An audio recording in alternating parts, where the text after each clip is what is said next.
नमस्कार, मी प्रेरणा Naik. PM news मध्ये आपले स्वागत आहे. आपण पाहत आहात पीएम न्यूज. चला तर मग उर्वरित बातमी. ज्यावरती जेवढे म्हणून या भारतवर्षामध्ये या महाराष्ट्रामध्ये फेसलेस आयडेंटिटी असलेले समूह आहेत, त्या समूहांचा आवाज असणारी ही मंडळी विचार मंचावरती उपस्थित आहेत. मी संविधानाप्रती ऋण व्यक्त करायला तर आलोयच, पण श्रद्धेय बाळासाहेब आंबेडकरांनी ओबीसींच्या बाजूनं गेल्या वर्षभरामध्ये ठाम अशी भूमिका घेतली. ओबीसींचा आवाज आणण्याचा प्रयत्न केला. त्या श्रद्धेय बाळासाहेब आंबेडकरांच्या लढाऊ वृत्तीला सलाम करण्यासाठी मी इथं आलोय. आता किती बोलावं, काय बोलावं, सभेच्या संकेताप्रमाणे मी अगदी थोडक्यात माझं मनोगत व्यक्त करेन. या भारतामध्ये देशाचा अमृत काळ साजरा केला जातोय. माझ्या अगोदरच्या एका वक्त्याने सांगितलं, इथं या देशामध्ये आर्थिक नियोजन अनेक झाली. हजारो लाखो करोडोंच्या उड्डाणाच्या उड्डाण झाले. या मुंबईमध्ये वरळी सी लिंक पूर्ण होऊ शकतो, कोस्टल रोड पूर्ण होऊ शकतो, समृद्धी महामार्ग पूर्ण होऊ शकतो. झाला पाहिजे, विकास झाला पाहिजे. विकासाच्या विरोधात बोलायला लागलं तर आम्हालाच परत ट्रोल केलं जाऊ शकतं. आर्थिक नियोजन जरूर झाली पाहिजेत, पण देशाचा संविधानाचा अमृतकाळ साजरा होत असताना, अमृत महोत्सव साजरा होत असताना सामाजिक न्यायाचं काय?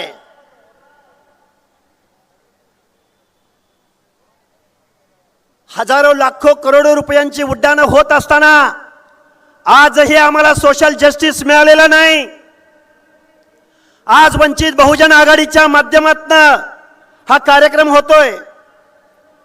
खऱ्या अर्थानं हा महाराष्ट्र, भारत देश वतनदारांच्या, जागीरदारांच्या, कारखानदारांच्या ताब्यामध्ये गेलेला आहे. आणि तुम्ही आम्ही माणसांनी या सर्व गोष्टींचा विचार करण्याची आज रोजी आवश्यकता आहे. डॉक्टर बाबासाहेब आंबेडकरांनी 25 नोव्हेंबरला संविधान सभेसमोर सांगितलं होतं की या संविधानामध्ये, या लोकशाहीमध्ये अनेक वेपन्स तुम्हाला दिलेली आहेत.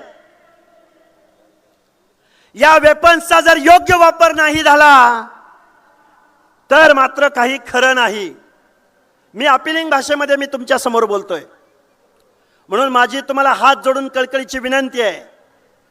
आज महाराष्ट्रामधला ओबीसी, विजयंती, एसबीसी बांधव आज त्याचं रिझर्वेशन गेलेलं आहे.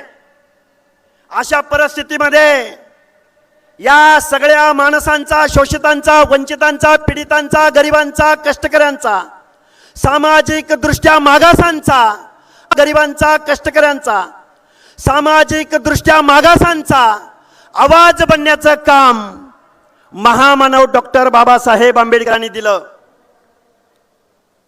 आज संविधानाचा अमृत महोत्सव साजरा होत असताना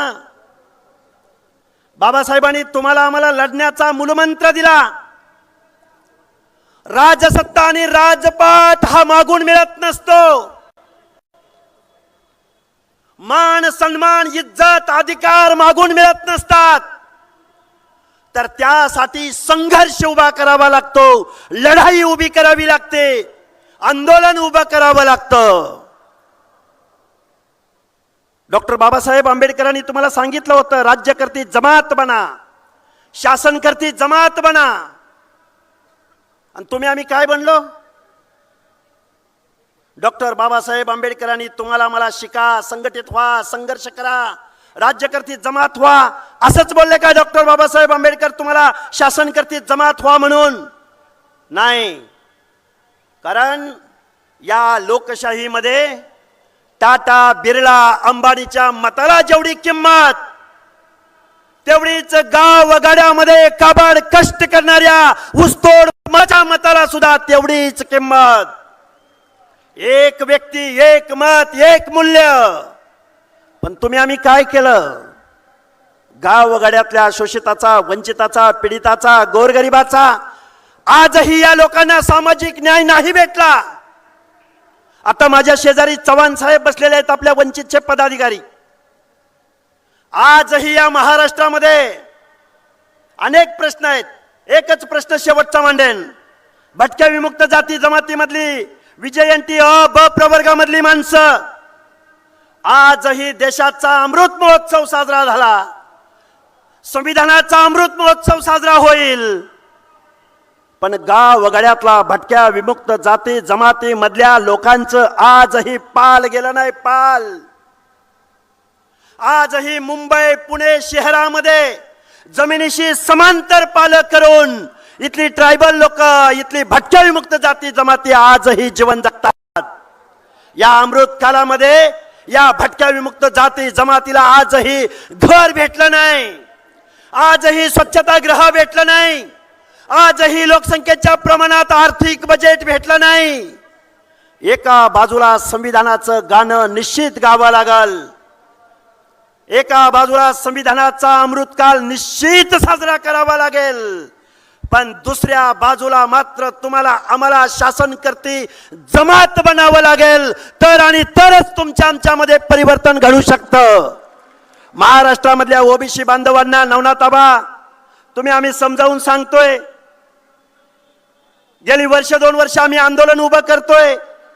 निवडणुका आल्या, आधे इधर जाओ आधे उधर जाओ. माझी तुम्हाला हात जोडून कळकळीची विनंती आहे, संविधानाचा हा अमृतकाल साजरा होत असताना तुम्ही आम्ही सगळ्या लोकांनी, संविधानवादी लोकांनी, मानवतावादी लोकांनी, बंधुतावादी लोकांनी, काबाड कष्ट करणाऱ्या लोकांनी, सामाजिक न्यायाच्या प्रतीक्षेमध्ये उभ्या असलेल्या लोकांनी राज्यकर्ती जमात बनायला शिकलं पाहिजे, तर आणि तरच तुमचं आमचं परिवर्तन शक्य आहे. अदरवाईज दुसऱ्याच्या हातून जर तुम्ही काही मागायला गेला, अरे भीक मागितली तर भीक मिळते. हक्क आणि अधिकाराची लढाई उभी केली तर हक्क आणि अधिकार मिळतात. हा मूलमंत्र लक्षात ठेवा. सभेचा संकेत पाळून खूप काही बोलता येण्यासारखं आहे, खूप काही बोलू शकतो, पण बांधवांनो निश्चित परत आपण बोलू. सभेच्या संकेताला अनुसरून मी माझं मनोगत थांबवतो. धन्यवाद. जय हिंद, जय भीम, जय ज्योती, जय मल्हार, जय भारत. आणि जाता जाता एक घोषणा देतो.